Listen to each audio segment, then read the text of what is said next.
Welcome to the Tech Egg. Don't get scrambled. Enjoy the video.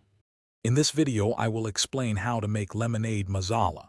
First, gather your ingredients, including fresh lemons, sugar, and a selection of spices.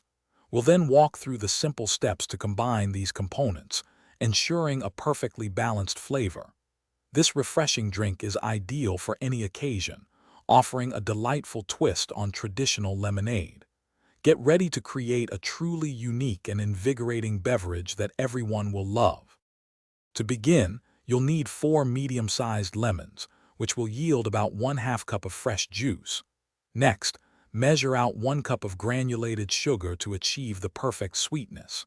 Ensure you have 4 cups of cold water on hand for dilution. For the distinctive masala flavor, you'll need 1/2 teaspoon of black salt and 1/4 teaspoon of roasted cumin powder.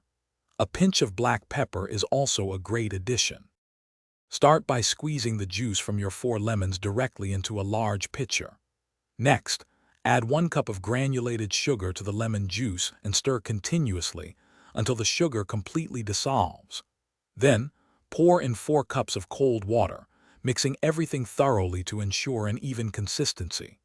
Finally, incorporate 1/2 teaspoon of black salt and 1/4 teaspoon of roasted cumin powder, stirring well to blend the spices. For the best flavor, chill your lemonade masala in the refrigerator for at least 30 minutes before serving. When ready, pour it over ice and garnish with a fresh lemon slice or a sprig of mint for an appealing presentation. Feel free to adjust the sugar or spice levels to match your personal preference. For an extra kick, you might even consider adding a small amount of fresh ginger juice to the mixture. Thanks for watching. Consider subscribing if I helped unscramble your problems.